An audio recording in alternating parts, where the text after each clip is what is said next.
Bonjour, je m'appelle Anatole Gros-Martial et je suis en thèse au Centre d'études biologiques de Chizé, à Géocéan et à l'ENSTA Bretagne sur les données d'acoustique passive issues d'éléphants de mer biologués. Du coup, ça fait 20 ans que les éléphants de mer des îles Kerguelen sont biologués, et ce pour deux raisons principales. La première, c'est qu'on a remarqué que les femelles et mâles qui vivaient sur Kerguelen revenaient aux mêmes périodes et au même endroit.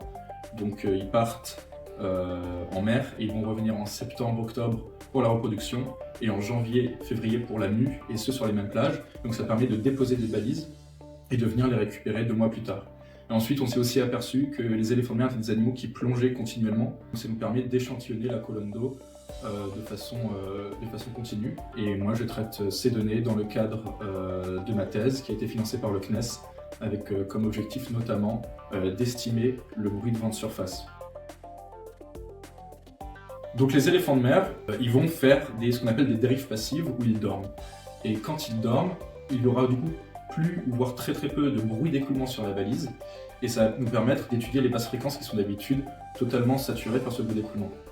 Et dans les dérives passives, c'est donc des points d'écoute qui vont nous permettre d'entendre et de détecter les grandes baleines notamment qui émettent des sons en basse fréquence. Et puis sur la balise, il y a aussi un autre capteur qui est le capteur, on a un accéléromètre et un magnétomètre, et ces deux capteurs nous permettent d'avoir le comportement de nage de l'éléphant de mer et donc de savoir quand il est en train d'essayer de capturer une proie.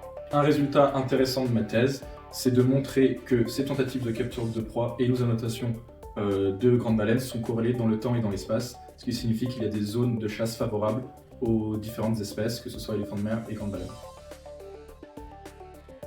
Dans le cadre de ma thèse, j'ai eu la chance de pouvoir partir à Kerguelen afin de déployer et récupérer des balises. Et il y a une récup qui va rester gravée, je pense, dans ma mémoire. C'est on était parti à pied d'une cabane, donc il faut aller dans une cabane et ensuite marcher jusqu'à l'éléphant de mer. Et la marche est environ 3h30, 4h pour arriver à l'éléphant de mer. Et sur le GPS, on voyait qu'il y avait un tout petit bras de mer de même pas 20 mètres de long. Et si on le traversait, ça nous économisait 1 heure de marche. Et en laissant de le traverser, on a vu que l'eau montait et commençait à mouiller nos sacs. Et moi j'ai fini par perdre mes chaussures dans l'eau, me couper sur les coquilles qui est au fond, et j'ai un peu pris peur parce qu'il y a un éléphant de mer qui arrive vers moi. Et donc finalement on a dû finir le voyage trempé et à faire l'heure de marche en plus. Et ça c'était assez folklorique.